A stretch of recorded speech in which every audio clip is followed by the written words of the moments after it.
be honest. You thought this channel was dead, huh? You're like, well, I guess that's another up-and-coming YouTuber who couldn't hack it and hung up his metaphorical cleats.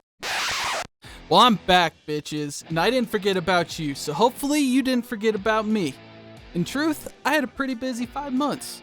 I went on a trip to Japan, I moved, I got a Costco membership. Yeah, big time shit going on around here. But that's not what we're talking about today. Today we're diving into a topic that's near and dear to my heart. Not because it brings me joy, but because it brings me a unique blend of unfiltered rage. Let's talk about NFL video games. If you were born after 1990, you can count on 3 certainties in life: death, taxes, and an annual release of Madden NFL Football. But the history of NFL video games predates the Madden franchise, so I thought it would be fun to take a brief look at some of the highlights of the NFL video game timeline. When it comes to NFL video games, you need to understand how licensing works. You have 2 groups, the NFL and the NFL Players Association, or NFLPA for short. Each group has their own license. The NFL license gives you access to things such as team names, stadiums, use of the term Super Bowl, anything associated with the league. The NFLPA license gives you access to player names and likeness. Let's say hypothetically you had the NFL license but not the NFLPA license. Your game could include the Minnesota Vikings team name, colors, stadium, etc. But you wouldn't be allowed to use the likeness of Sam Darnold, so you'd have to create a fake player as the Vikings quarterback, which might be an upgrade over Darnold anyway, so who cares, right? Now that we understand licensing, let's take a little walk down memory lane. NFL Football 1979 for the Intellivision system was the first game to receive an official NFL license. However, it didn't use team names or player names, and if you look at gameplay, I don't know how you could identify it with the NFL at all. And for this reason, I am so glad I was born in the 90s, because video games used to be rough in the early years. I mean, look at this Intellivision console. It looks like it'd be better used as a weapon than something to play games on. Just complete garbage. Like, I'm sorry if you're an older person and you had one of those, but yeah, terrible. Tecmo Bowl is the father of football video games as we know them today. It laid the blueprint for the football gameplay loop we all know and love. It also is the first game ever to receive a license from the NFLPA. All the pillars are here. A playbook with multiple play options, the ability to pass to multiple receivers, a kicking gauge, you can break tackles. It's got all the staples. I played this for the first time while doing research for this video, and I was pleasantly surprised by how fun it is, and if I was a kid in the 80s, I totally could have seen myself rage quitting and chucking a controller at the TV in frustration. The sequel, Tecmo Super Bowl, released in 1991 and was the first game to ever receive both the NFL and NFLPA license. The 90s would go on to be a chaotic but exciting time for NFL games. You've got Joe Montana football, Madden football, NFL Quarterback Club, and others all competing against each other for licensing and market share. This was the beginning of the multi-platform 3D era for Madden. It also marked the launch of Sega's latest console, the Dreamcast. In a strange twist of fate, Madden wasn't available on the Dreamcast, so Sega said, "Hold my beer. I'll make my own damn NFL game." And the NFL 2K series was born. I used to fuck guys like you in prison. For the next 5 years, Sega and EA Sports would go head-to-head with Madden and 2K. Both franchises received glowing reviews, and NFL fans were eating good. Like Coke versus Pepsi or Batman versus Spider-Man, it really came down to preference. Then in July of 2004, the folks at Sega implemented one of the craziest strategies I've ever seen in gaming. Sega released ESPN NFL 2K5 for the ridiculously low price of $19.99.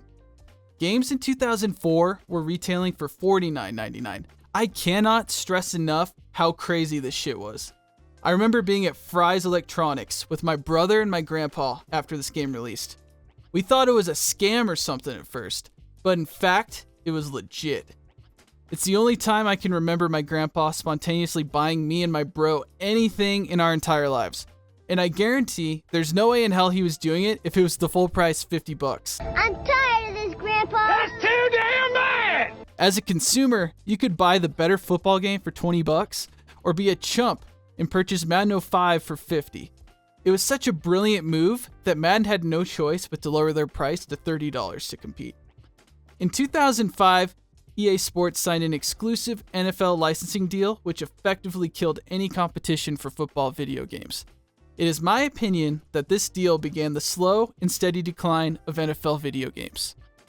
Did I keep playing Madden football after the death of 2K5? You bet your ass I did. I kept lining up for those yearly roster updates because I'm a whore and I don't have enough self-esteem to stop. But in honor of the 20-year anniversary of ESPN NFL 2K5, and to take my mind off an incoming Chiefs-Eagles Super Bowl, I wanted to spend a few minutes putting a spotlight on one of my favorite games of a time forgotten. Let's take a closer look at ESPN NFL 2K5. The following is a special presentation from ESPN, the worldwide leader in sports. 32 teams start the season with the same dream: get to the Super Bowl.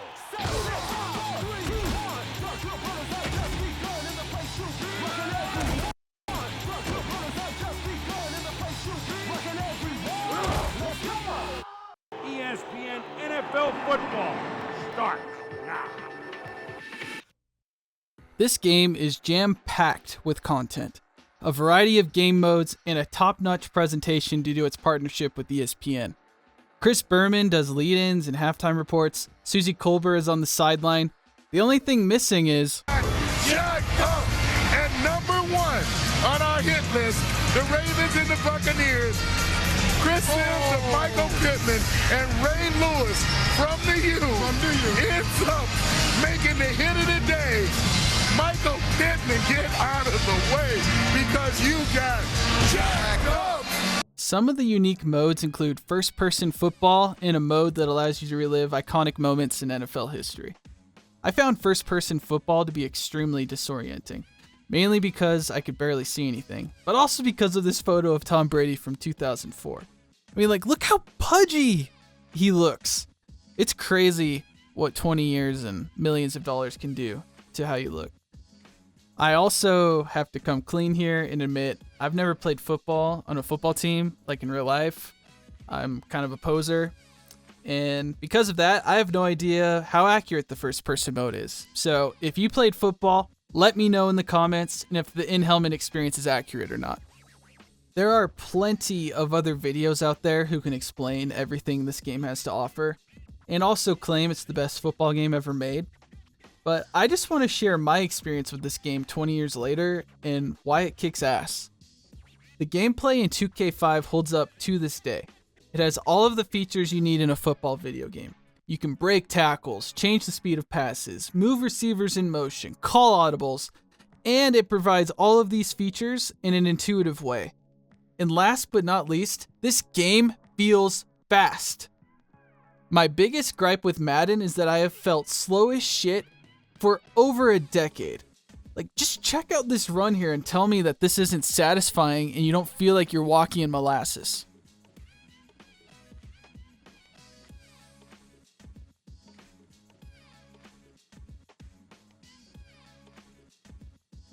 The way players tackle in 2K5 is kind of crazy. It looks pretty realistic. The way running backs reach for extra yards when taken down especially. It's crazy this came out 20 years ago. My only major gripe with the game is that you have to tap the sprint button, which on an Xbox controller is the A button, and it can get a little tiring doing that for a long time. It's a lot of button presses. The weirdest mode in 2K5 is clearly the crib. It is cringe in the best way possible. The mid-2000s were a bizarre time, and this game captures it perfectly. You can fill your crib with random shit, and also receive calls from D-list celebrities like Steve-O, Funkmaster Flex, and Carmen Electra. They will challenge you to matches with customized teams, and if you beat them, they are added to your contacts and you can play them again. I didn't have time to unlock Carmen Electra, so you're gonna have to make do with the Steve-O content. Sorry all you Carmen Electra heads out there. Sometimes I just become mesmerized by a good run. Culpepper launches this Yep, that's right. and As the defense settles into a nickel package.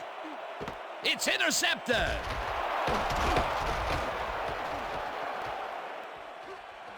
At the 11. I had a blast going back in time to play this game. I found it extremely refreshing after playing Madden for the past 20 years. You can just feel the corporate greed oozing out of later Madden titles. This is my impression of Chris Collinsworth if he was on the board for EA Sports. Oh my, I just gotta get those kids into Madden Ultimate Team. It's crazy to me that a game released 20 years ago for $20 had so much content and effort put into it in comparison to recent Madden titles that are glorified roster updates year over year.